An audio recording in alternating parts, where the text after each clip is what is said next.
Hello student, welcome to my channel सरमन lecturer. आज हम लोग क्लास 10 जो आपका सामाजिक विज्ञान है इसके बहुत ज्यादा इंपॉर्टेंट टॉपिक देखने वाले हैं।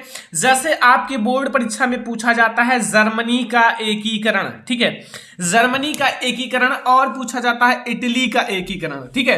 ये दोनों एकीकरण आज मैं आपको पढ़ाने वाला हूं। पहले हम लोग देखेंगे जो जर्मनी का एकीकरण है, फिर हम लोग इटली का एकीकरण देखेंगे। और ये दोनों टॉपिक बोर्ड परीक्षा के लिए वेरी इंपॉर्टेंट है, दोनों टॉपिक बोर्ड परीक्षा में पूछा जा सकता है। वीडियो को लास्ट तक देखना, वीडियो को लाइक कर देना। जैसे आपसे जर्मनी का एकीकरण प्रश्न पूछ सकता है कि जर्मन एकीकरण की प्रक्रिया पर संक्षेप में पता लगाएं, और या फिर इसी क्वेश्चन को पूछ सकता है कि जर्मनी का एकीकरण कब और कैसे हुआ, ठीक है। इस दो प्रकार से आपसे ये क्वेश्चन पूछ सकता है। तो आप लोगों को इसका आंसर कैसे देना है, जैसे यहां आप लोग तो यहां जो राष्ट्रवादी भावनाएं थी, राष्ट्रवादी भावनाएं मध्य वर्गीय जर्मन लोगों में काफी ज्यादा व्याप्त थी, ठीक है, काफी ज्यादा व्याप्त थी। और फिर उन्होंने 1848 में, ये कब की बात है, 1848 ईस्वी में जर्मन महासंघ के विभिन्न इलाकों को जोड़कर एक निर्वाचित संसद द्वारा शासित राष्ट्र राज्य बनाने का प्रयास किया था, ठीक है। ध्यान से समझना, बहुत आसान तरीके से मैं आपको समझाऊंगा, ठीक है। देखो यहां कहने का मतलब है कि राष्ट्रवादी भावनाएं जो मध्य वर्ग के लोग थे, ठीक है, उनके लोगों में काफी ज्यादा व्याप्त थी, जो जर्मन लोग थे। और उन्होंने 1848 में जर्मन महासंघ के विभिन्न इलाकों को जोड़कर, मतलब जो जर्मन का महासंघ था उनके विभिन्न जो इलाके थे इधर उधर, उन सबको जोड़कर एक निर्वाचित संसद द्वारा शासित राष्ट्र राज्य बनाने का प्रयास किया था। और राजशाही और फौज की ताकत ने मिलकर दबा दिया, मतलब जो राजशाही थे, ठीक है, और जो फौज की ताकत ने मिलकर उसको दबा दिया, ठीक है। उसके बाद जो प्रसा ने राष्ट्रीय एकीकरण के आंदोलन का नेतृत्व संभाल लिया। मतलब जब इस चीज को दबा दिया गया, इस चीज को उतना ज्यादा प्रोत्साहन नहीं किया गया, तो फिर किया क्या कि उसके बाद जो प्रसा ने राष्ट्रीय एकीकरण के आंदोलन का नेतृत्व संभाल लिया, मतलब एकीकरण का नेतृत्व संभाल लिया, ठीक है। और उसका जो मुख्यमंत्री था ऑटो वन बिस्मार्क, इस प्रक्रिया का जनक था। उसका मुख्यमंत्री ऑटो वन बिस्मार्क इस प्रक्रिया का जनक था। अगर आपसे पूछा जाए इस प्रक्रिया का जनक कौन था, तो ऑटो वन बिस्मार्क था, ठीक है। तो उसका जो मुख्यमंत्री था ऑटो वन बिस्मार्क इस प्रक्रिया का जनक था। ध्यान से समझना, नोट कर लेना, अगर आपको नहीं समझ में आ रहा है तो नोट जरूर कर लेना।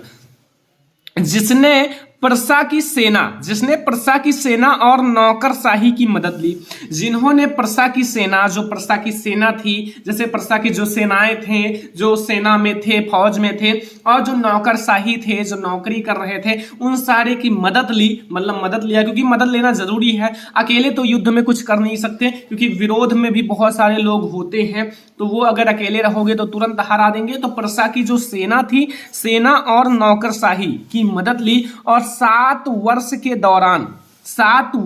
दौरान जो ऑस्ट्रिया है, डेनमार्क और फ्रांस से 3 युद्धों में प्रसा की जीत हुई। 3 चीजों में प्रसा की जीत हुई, एक ऑस्ट्रिया है, एक है डेनमार्क, एक है फ्रांस। इन तीनों में किसकी जीत हुई? प्रसा की जीत हुई। और एकीकरण की प्रक्रिया पूरी हुई, और जो एकीकरण है उसकी प्रक्रिया पूरी हुई, ठीक है। एंड जनवरी 1871 में हुए एक समारोह के राजा विलियम प्रथम, यानी कि राजा विलियम प्रथम को जर्मनी का सम्राट घोषित किया गया। तो एक समारोह में जो प्रसा के राजा थे, प्रसा के राजा विलियम प्रथम को जर्मनी का जो है सम्राट घोषित किया गया। ओके, तो जर्मनी का सम्राट किसको घोषित किया गया, ये प्रश्न बोर्ड परीक्षा में पूछा जाता है कि आखिर जर्मनी का सम्राट है वो किसको घोषित किया गया। तो किसको घोषित किया गया? जो प्रसा के राजा विलियम प्रथम को जर्मनी का प्रथम सम्राट घोषित किया गया, ठीक है, याद रखना। और 1871 में जर्मनी का एकीकरण हुआ। तो 1871 में किसका एकीकरण हुआ? जर्मनी का, ठीक है, समझ में आया।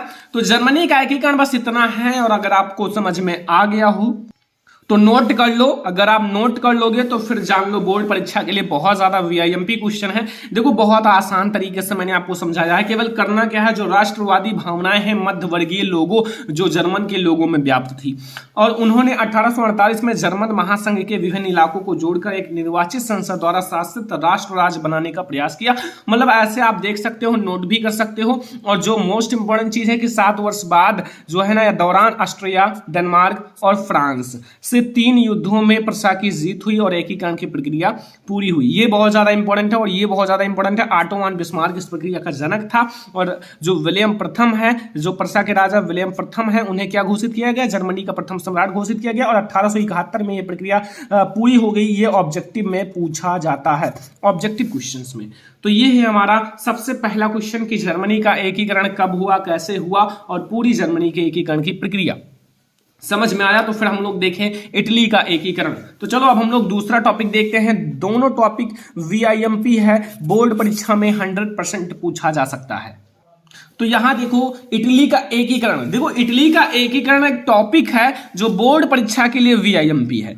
दोनों याद रखना है, जर्मनी इटली का एकीकरण। देखो ये प्रश्न आपसे 2 प्रकार से पूछ सकता है। नंबर फर्स्ट, इटली के एकीकरण पर प्रकाश डालिए, ये हमारा पहला चीज है। ऐसे आपसे प्रश्न पूछ सकता है, जो इटली का एकीकरण है उस पर प्रकाश डालना है।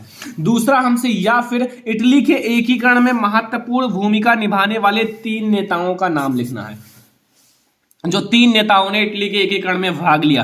तो सारी चीजें अभी आपका क्लियर हो जाएगा, आप चुटकियों में बताओगे आखिर इटली का एकीकरण कैसे हुआ, इनमें कौन कौन से नेताओं ने भाग लिया, लेकिन बहुत ज्यादा इंपॉर्टेंट है, ध्यान से समझना है। सबसे पहले यहां उत्तर देखो कि 19वीं शताब्दी में इटली के एकीकरण की प्रक्रिया प्रारंभ हुई, जो निम्न प्रकार से थी। मतलब क्या है कि जो 19वीं शताब्दी थी, 19वीं शताब्दी में जो इटली के एकीकरण की प्रक्रिया प्रारंभ हुई, जो निम्न प्रकार से है। अब मैं आपको एक एक करके बताता हूं। नंबर फर्स्ट, मैंने पॉइंट वाइज लिखा है, अगर आप पॉइंट वाइज लिखोगे तो बोर्ड परीक्षा में ज्यादा मार्क मिलने का चांस होता है। इस समय इटली अनेक वंशानुगत राज्यों में बहुराष्ट्रीय हैब वर्ग यानी कि साम्राज्य में बिखरा हुआ था। मतलब जो इटली था वो कई सारे बहुराष्ट्रीय हैब वर्ग साम्राज्य में बिखरा हुआ था, इसी को एकीकरण करना था। इटली का एकीकरण करना बहुत ज्यादा जरूरी था। ठीक है, तो ये है हमारा पहला पॉइंट कि इस समय इटली अनेक वंशानुगत राज्यों व फिर बहुराष्ट्रीय हैब वर्ग साम्राज्य में बिखरा हुआ था। ये हमारा पहला है।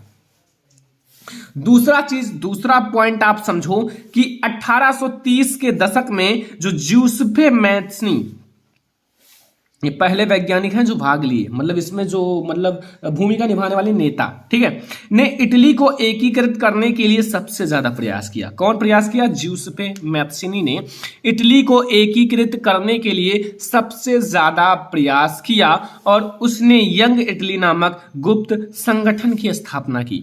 जो यंग इटली नामक गुप्त संगठन की स्थापना की, ये हमारा दूसरा पॉइंट है जो इन्होंने किया और इन्होंने जो है इटली को एकीकृत करने में सबसे ज्यादा प्रयास किया। ये हमारा दूसरा नंबर पॉइंट है और आई होप कि आपको समझ में भी आ रहा होगा।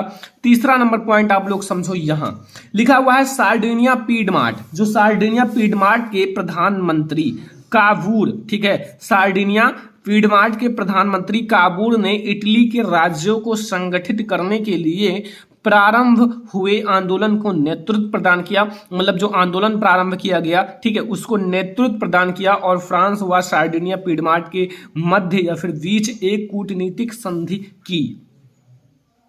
तो ये हमारा तीसरा पॉइंट है जो आई होप आपको समझ में आ गया होगा। देखो मैंने पॉइंट वाइज लिखा है ताकि आप लोगों को ज्यादा समझ में आए, जितना ज्यादा समझ में आएगा उतना ही अच्छा रहेगा।